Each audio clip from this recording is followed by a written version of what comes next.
Hi there, my name is Kurt Poulsen. I'm Oscar Zulu 7 Oscar Uniform, and I have made a video about the VNWA presentation made by Tom Baier at HAMCOM 2013.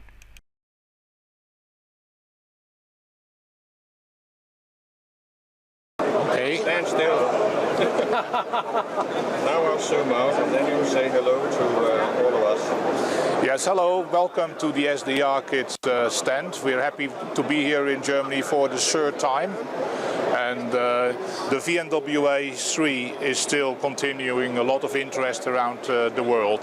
There's many hundreds shipped to Germany, but also to America, Canada, Australia. Japan is a very important market. We have a distributor in Japan, ICAS Enterprises, and they're selling a lot to the Japanese companies.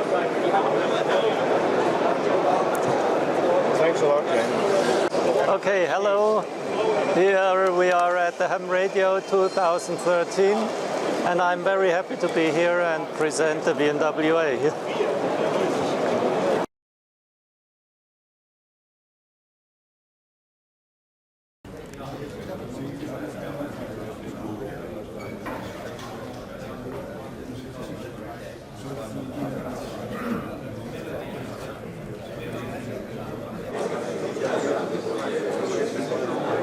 Guten Morgen, meine Damen und meine Herren. Hier sieht's genauso aus wie in meiner Good morning, ladies and gentlemen. It is exactly like in my mechanical engineering class at the university, very few ladies and lots of men. I am pleased to see the large number of attendances. My name is Thomas Baier and I am from Ulm. Since age of 10 I have been interested in radio technique, and from age of 18 I have been a radio amateur. From an educational point of view, I am a physician and mathematician, and have for 10 years worked in the field radio technology developments, and now for 10 years worked at the University of Ulm, with education of student in the mechanical engineering and RF technology, and thus my main competences, which also is reflected in my ham radio activities. I am still surprised of the large interest, but has this year taken preventive measures, as last year we had too little space in the meeting room. It seems better now as everybody has a seat. Okay, then let's us get started. First of all, the duration is pretty long, but do not be shocked. We will start with the theoretical lesson, which involves some calculations. And my students are equally worried, but it is quite practical if one quickly can do some calculations. But as said, do not be afraid. If you know the Ohm's law, you are able to understand what is coming on the next slides. At any time forward questions, although quite simple calculation ahead, it is important to understand the steps and get questions asked, not to lose the flow of understanding. A question from the audience. You do not need to take pictures of the slide, or record movies, as the presentation will be available on my homepage on Monday. Or you can get it on a USB stick after the presentation. In addition, OZ70U, Kurt, has kindly promised to video record the presentation and produce a video, which will be published on YouTube. The link will also be available on my homepage when ready. You can just relax, lean back and enjoy the presentation. Then we are getting started. And at first it is all about S parameters in the radio frequency region. Das Ganze hoffentlich genießen. Ja, fangen wir an. Es geht also um Streuparameter in der Hochfrequenztechnik. The first section is dealing with what is S parameters. And as you will see, you are being rescued by a pause, followed by the practical part with how to measure S parameters, and then presentation of practical examples. We now go ahead with what is S parameters. We will at first deal with DC theory. We all know what a resistor is, and we can simply explain the theory behind S parameters. with resistor examples. Probably easier to understand. Instead of transmission line theory, which most people not really understand. So do not be afraid of S parameters, they do not bite you. And they are in the basic structure, equivalent to the Ohm's law, which defines that the voltage across a resistor is equal to the resistance, multiplied by the current forced through the resistor, by the voltage. It can also be characterized as an impact, being A, the current, forced upon the resistor, which can be characterized as the system, and the response is the resulting voltage, U. Exactly the same methodology can be used to express above-mentioned Ohm's law, just with other values, as instead of A and U, are used A and B. What A and B are, we are discussing a little later. The expression is identical to the above formula, and the response, B, is then S, the system, and thus the S parameters, multiplied by A. So far quite simple, and the two expressions are identical, and are containing the same information. And now to Ohm's law, discovered by George Simon Ohm, for more than 100 years ago, which discovered that applying a voltage to a wire, a current was forced, and the current was proportional to the voltage. The unit of the proportionality factor, for the resistance R, was given the name Ohm, due to the inventor. We all note that heat is developed in a resistor, when voltage applied, and the energy P is identical to the voltage U, multiplied by the current I. In the following description, we apply specific focus on the energy P. If we are expressing the relationship between current I and voltage U, for a random resistor, in a right-angled graph, with I vertical and U horizontal, we get a straight line. For a high ohm value resistor, the straight line has a low elevation, as the current is low, for a given voltage, and for a low ohm value resistor, the elevation is steep, as a higher current I is flowing, for a given voltage U. The scaling for I and U is so selected that my beloved and favored resistor, the golden reference resistor, provides a line with 45-degree elevation. In the following, these facts plays an important role. As the golden resistor is my favorite resistor, I hereby decide that all other resistor values shall be expressed to be a multiple of R0, which means that if a resistor, little r, has a value of 2, without any unit, then it has twice the resistance of my golden resistor, R0. I have simply declared little r to be any resistor value, normalized to my golden resistor, R0, by dividing the resistor value by the value of R0. And now we will investigate the power expressions, not for a random resistor, but for the golden resistor, R0, and not the power itself, but the square root of the power. We will use some few simple mathematical tricks to reach to some goals, as the square root of the power is equal to square root of the voltage U, multiplied by the current I, and we can also express the current I as U divided by R0. Thus under the square root, we have U squared, one U derived from the U, and the other from I, and subsequently we have obtained the result U divided by square root of R0, being equal to square root of P, which we declare to be little u, which just has a different unit than the voltage U, but is directly proportional to the voltage U. The result is that we can express voltage with capital U, as well with little u, which just has another unit. It is identical to express a length in meters or in inches, and we thus can express a voltage with capital U in volt, as well with little u, which has the unit square root of watt, represented by P. Regarding the current I, we can do the same trick if we, instead of U, substituted by I multiplied by R0.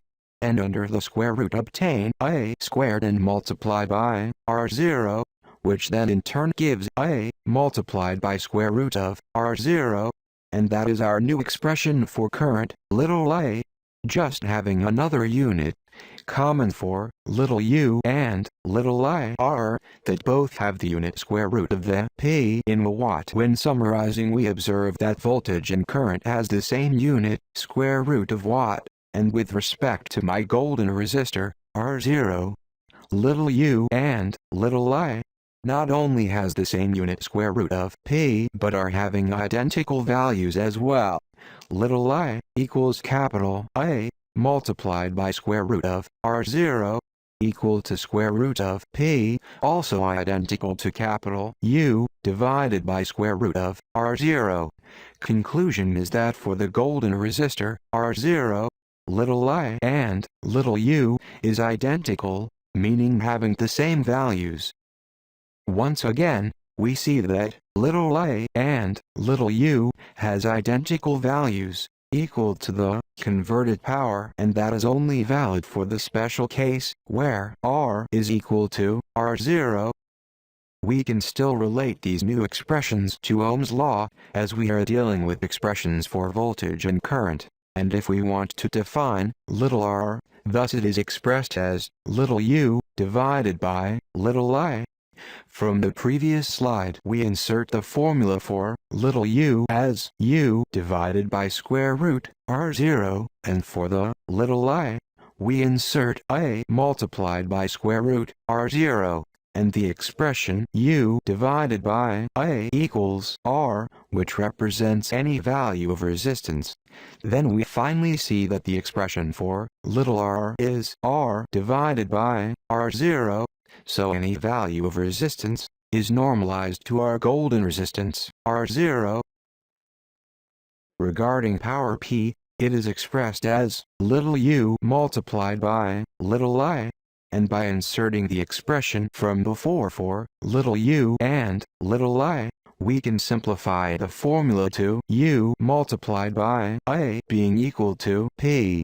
We have now proven the formula for P is the same, either expressed for the real values of u and A, as well as for the normalized values. We will now see how Ohm's law can be presented based on these new units, little a and little u.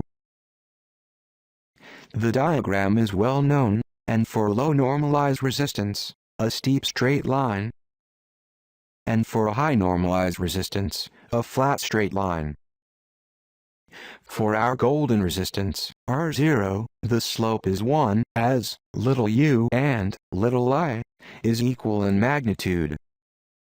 The graphical expression is identical, independent of whether we use the actual values for u and A, or the normalized values. As next step, we will introduce the A and B definition in the formula for S parameters, as earlier shown. By substituting the little u and little I coordinate lines by A and B lines, arranged slightly differently. We will first deal with the B coordinate line, the A coordinate line to follow later, and in such a way that the B value is 0 for the golden resistance, R0, and that is fulfilled when the B coordinate line is right-angled to the R0 coordinate line. For any value of little u, we have an identical value for little I. In mathematical terms, we define the B value as little u minus little I divided by 2. That is permitted, as both has the unit square root watt. As seen on the graph, that if the little u is 1, the value for little I for the golden R0 is also 1, and the projection on B is 0. Regarding the A coordinate line, it is right-angled to the B coordinate line, and in mathematically terms, defined as A plus B divided by 2. If, as an example, the little u and little I is 1, then the A value is also 1. We have thus, instead of U and I lines, defined A and B lines.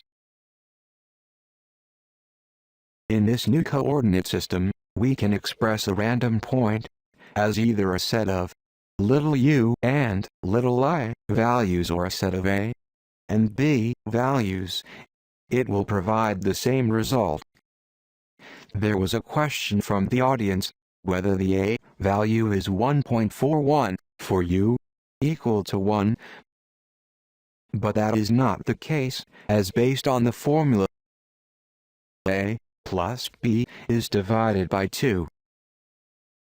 On slide 16 you see that u is 1 and A is 1. Observe the A line is dotted and has smaller length divisions, as divided by the square root of 2. On slide 17 this effect is not visible, as no values or units entered. Once again we will have a look on the power dissipated in the resistor, which is converted to heat. The power is little I multiplied by little u, which is the same as capital U multiplied by capital I. Then we can insert for little u and I the new coordinates as shown on slide 17, as not only expressing the A and B by u and I, we also can express u and I by A and B. As seen, A plus B equals u, shown on the horizontal line, and on the vertical line A minus B equals I. So, u and I coordinates can be expressed by A and B, and vice versa. Thus the sum of A and B provides the voltage and the difference provides the current. And now we insert the values for the voltage and current into the power formula. From the school we know this expression as A squared minus B squared. As a squared number always is positive, it implies that we are subtracting a positive number from another positive number, and the maximum power is then when the number we subtract from A squared is smallest possible. And B squared cannot be less than 0, as always positive. As a recap, the maximum power is then delivered when B is 0, and on slide 17, we see that when B is 0, U equals I, and that clarifies we are dealing with a golden resistor, as the slope is 1.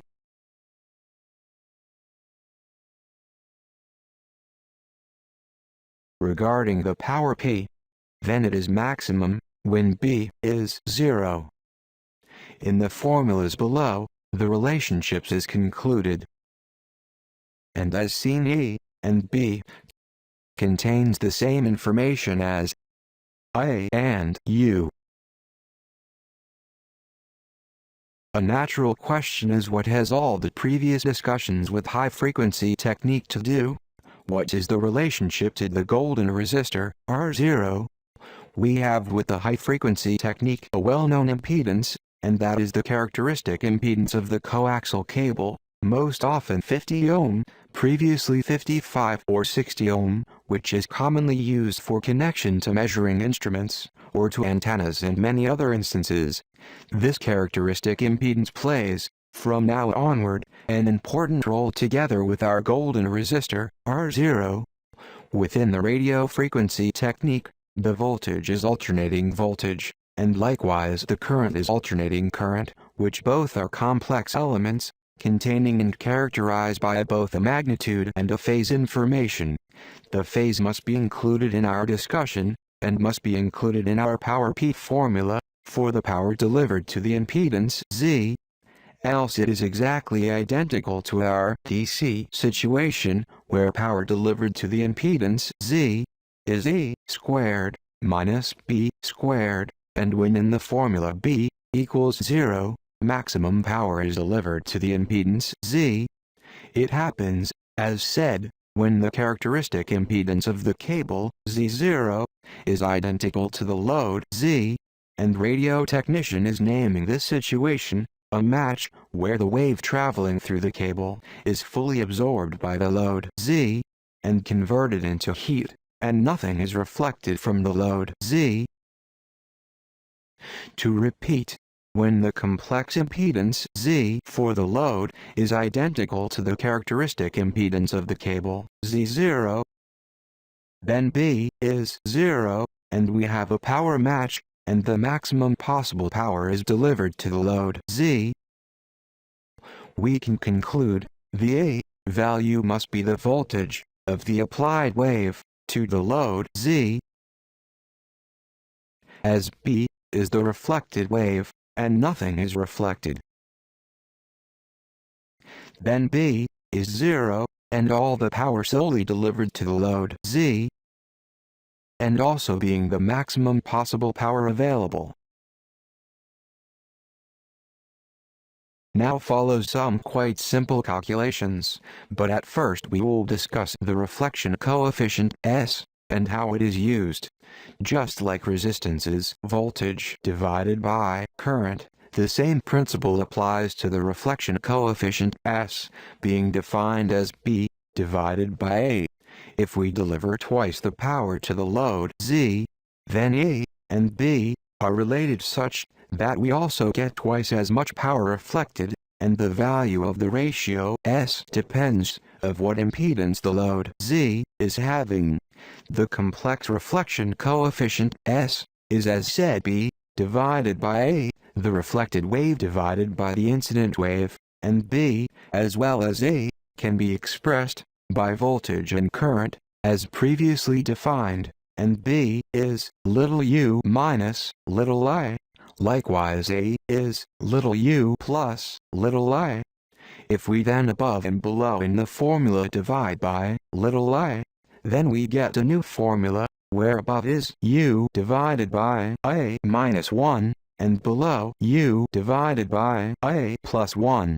As u divided by A is our normalized impedance, little z, equal to z divided by z0, then we finally get S equal to little z minus divided by little z plus 1. That implies it is possible to calculate the complex reflection coefficient S solely based on measurement of the complex normalized impedance. We can of course also calculate the complex impedance based on a known complex reflection coefficient. We just have to solve the formula with respect to little z. The numeric values for S is within plus and minus 1, as follows. If little z is a short circuit, and then also z is 0 ohm, then S equals minus 1. By a match, where z0 equals z, then little z equals 1, as 1 divided 1 is 1, and subsequent S equals 1 minus 1 equals 0 divided by 1 plus 1, which lead to S equals 0. For an open it is a bit more difficult, as let us say, little z is 100,000, then S approaches plus 1, as 99,999 divided by 100 and 1,000 is, so to speak, plus 1. Then a summary for S is a short circuit equals minus 1, match equals 0, and open equals plus 1. It is quite nice that we in the VNWA software can display these conditions, and on the slide is seen the VNWA in operation, where the reflection is shown from a short mounted on the instrument. Above is shown the A wave, and below the B wave, for the short circuit, and the sinus trace, being multiplied by -1, is leading to a phase shift of 180 degree. When A is maximum and +1, and multiplied by -1, it leads to -1, and when A is -1, then the multiplication by -1 is leading to +1. The A and B wave is shifted 180 degree with respect to each other. So multiplication by -1 leads to a 180 degree phase shift. Likewise, when we have an open situation, everything is reflected, and the A and B wave is in perfect phase match, as seen on the slide. A more practical representation is next shown. Until now the examples has only been for pure resistive impedances for Z, as a 0 ohm short, a 50 ohm load, and an infinite ohm open. However, an impedance can be of imaginary content, such as an capacitor, being 1, divided by J omega C, or a coil being J omega L, causing a phase shift of plus or minus 90 degree, which means we need a second coordinate line, the imaginary line, for the plus and minus J magnitude. Also for the S parameter, here expressed by the reflection coefficient S, we have an identical representation like for impedances. In the coordinate system, we have the 4 endpoints, -1 for short, +1 for the open, and plus J1 being inductive, as well as minus J1 being capacitive, for the imaginary parts of S. In the formula for S, it is possible to enter complex normalized impedances, and place them in the coordinate system, within shown boundaries, where the 3 already known values are shown, the short equal -1, the match equal 0, and the open equal +1. However, this presentation is not used in the radio frequency environment, as shown on the next slide. The complex reflection coefficient S is plotted in the so-called Smith chart, invented by Mr. Smith, which had the genius idea to marry the complex S parameters representation with the representation of the real and imaginary axes for the impedances. We are then actually having two coordinate system combined, with the horizontal line representing the pure resistive components of Z, and the imaginary components of Z, along the vertical axes. The numerical values of S normally not shown. The Smith chart is then superimposed with curved lines, representing fixed values of imaginary impedances, and circles for fixed values of pure resistive impedances.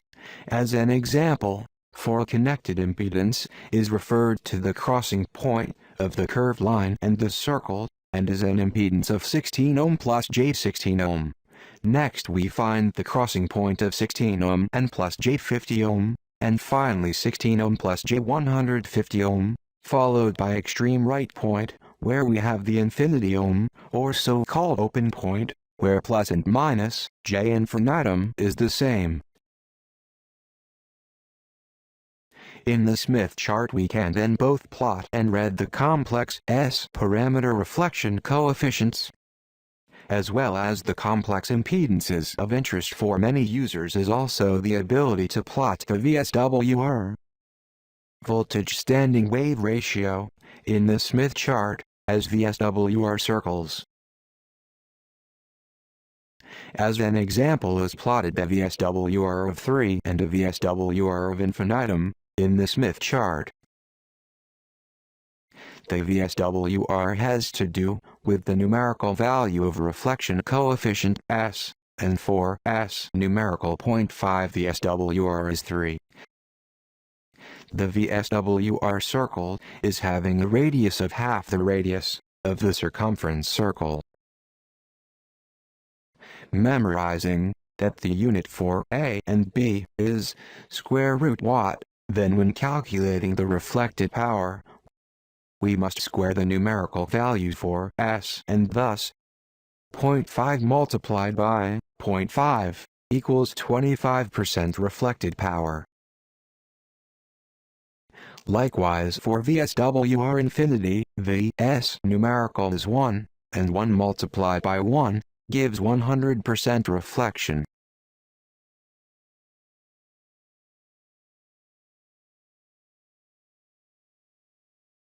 It is of course also possible to calculate any VSWR for a known numerical reflection coefficient of S. The formula is 1 plus numerical value of S divided by 1 minus the numerical value of S. In our example of VSWR3, where S numerical is 0.5, we find the formula as 1 plus 0.5 divided by 1 minus 0.5, exactly 3, as expected. One more example presented of practical calculations, as we can perform calculations with S parameters using Ohm's law. We have an example of a transmitter delivering 1 watt into a 50 ohm cable connected to an antenna with a complex reflection coefficient of 0.1 plus J.2, as seen on the Smith chart, not so far away from the match point, being the center of the Smith chart. That means A is the square root of the supplied power, 1 watt equal 1 square root watt. The B wave, the reflected power, is S multiplied by A, which is 0.1 plus J.2, multiplied by 1 square root watt, which is 0.1 square root watt, plus 0.2 square root watt. The reflected power is numerical B squared. And by means of the Pythagoras equation, we add the real and imaginary part as the sum of squared part of 0.1 square root watt and squared part of 0.2 square root watt, which is 0.01 plus 0.04, in total 0.05 watt.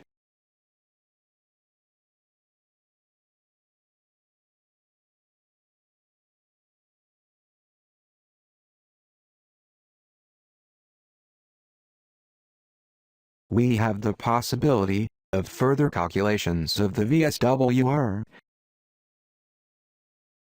as seen on the slide, based on the numerical S being square root of A squared plus B squared being 0.22 in the example inserted in formula for VSWR. We get 1.6. Further of interest, we are able to calculate the voltage at the output of the transmitter as follows. Remember that A and B is derived from little u and A, as we then can calculate little u and A, the normalized voltage and current. Then, what is the voltage applied to the antenna is the question we will solve. The normalized U is A plus B, being 1.1 square root watt plus 0.2 square root watt. Being normalized with respect to the cable characteristic impedance Z0 of 50 ohm, we must multiply by square root of Z0, which leads to a voltage of 7.8 volt plus J1.4 volt, which by Pythagoras must be added as the square root of the squared real and imaginary voltages. In total 7.9 volt applied to the antenna. It is the RMS value we have calculated.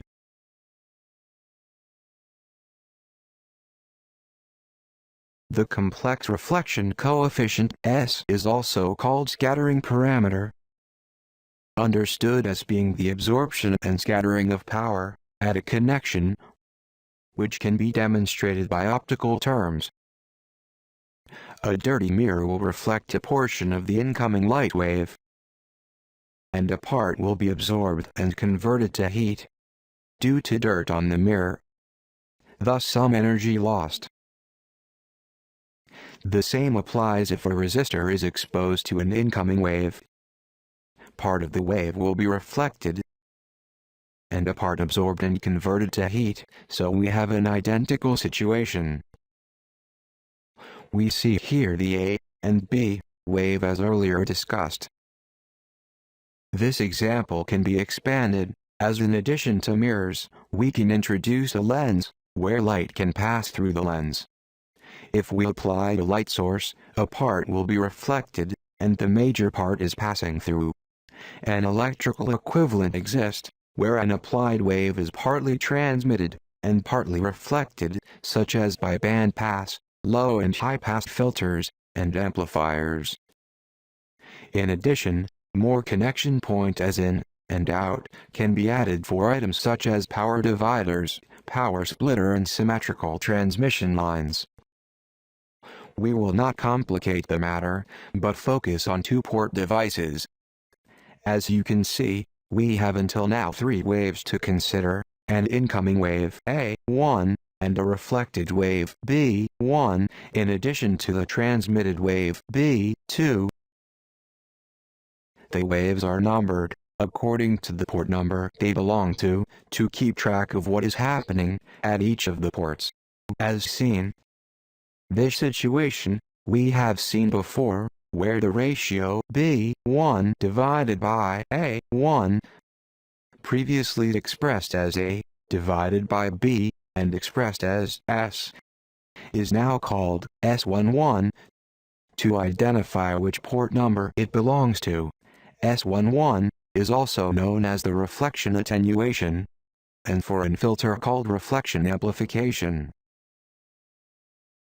For the blue trace, we see an amplification relative the top line being 0 decibel. So for the dip, we have negative values, meaning a negative amplification. This definition often causes debate in the industry, among specialists. It is not an attenuation, it is a negative amplification. If called the return attenuation, it is not the correct term, it is a return amplification, being negative. As seen before, we can calculate the VSWR. Of further interest is the ratio B2 divided by A1, which is a measure for how much is coming out of port 2 related to the applied wave at port 1. We have seen this plot before, which is the transfer characteristic. In this case, a bandpass filter, with very little attenuation in the center, close to 0 decibel, and further attenuation on either side. We are dealing with negative amplification. We have a further S expression as S21 being the ratio of B2 divided by A1, which is very different from S11, being the reflection coefficient, from which we can calculate impedances. Whereas S21 describes how much is transmitted from port 1 to port 2, and has nothing with impedance to do. We can further expand the definition of S parameters, as we also can apply an incoming wave to port 2, and then it is possible that something comes out on port 1. That means we have more than 2 S parameters. We have actually 4 in total, for a 2-port device as shown. S11, which is B1 divided by A1, and S22 being B2 divided by A2, both being reflections. S21 being B2 divided by A1 being the forward transmission, and S12 being B1 divided by A2, the reverse transmission. You can only measure in one direction at a time. All 4 S parameters can be measured, but not at the same time. First, S11 and S21 in the forward direction, and then S22 and S12 in the reverse direction. These 4 S parameters describes the device fully, provided it is in a linear condition, and not brought into a nonlinear state by too high a drive level, as for an amplifier. The 4 S parameters contain the entire information for the device, being a filter or an amplifier, and even for a selected frequency range, and can be entered into a simulation program, and further investigation made if, as an example, how an amplifier works for various antenna impedances connected to the amplifier.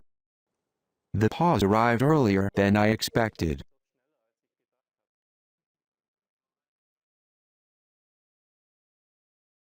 The first question. I suppose these S parameter is strongly dependent of the frequency. Answer from Tom. Yes, correct, and we see that best on slide 34 for the bandpass filter, where we have a frequency range from 95 MHz to 195 MHz, and within that range the S parameters varies considerable. The numerical value for S21 changes from 0 dB, and with 5 dB per division we count 10, 20, 30 dB attenuation.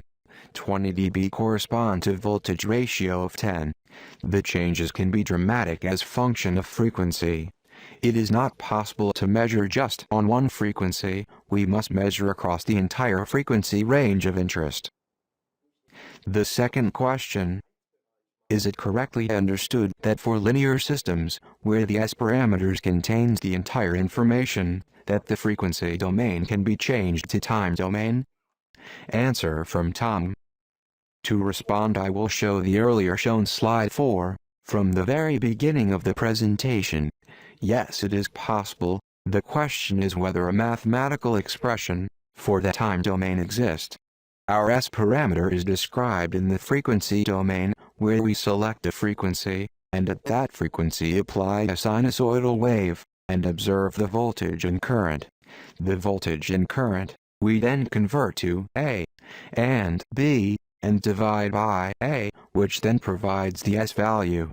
This expression we have expanded from being valid at DC, where the frequency is 0, to any frequency we may choose. When applying pulses to such a filter, which is not a continuous wave, then what is seen on the output is a quite complicated signal. However, there exist mathematical expressions, so the answer is yes, but where we in the frequency domain has a simple multiplication, A, multiplied by S, a complicated integral expression must be used for the time domain. It works, but the mathematics behind it is very complicated, because, and if you have such an interest, for the time domain, we use the trick to transform the impulse into the frequency domain, multiply in the frequency domain, and transform the results back into the time domain. You are able to use my software for that purpose, and it works. I hope you no longer are afraid of S parameters. The third question. What kind of software are you referring to? Answer from Tom. I am referring to the controlling software for my VNWA. It is free to download and use at no cost, and it can be used without connected to, or being an owner of, the VNWA hardware. Even if you are the owner of another brand of VNA, you can import the S parameters in my VNWA software, and transform to time domain and back again, to analyze the data, setting markers, and much more. The fourth question. Can your software control another brand of VNA? Answer from Tom. No, you can import the data in the form of a touchstone file and do the analyses with my VNWA software.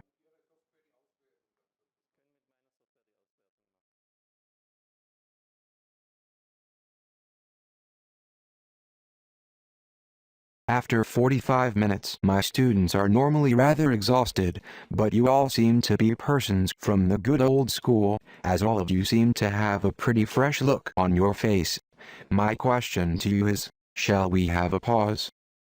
Apparently no pause, so we just carry on. That I call commitment.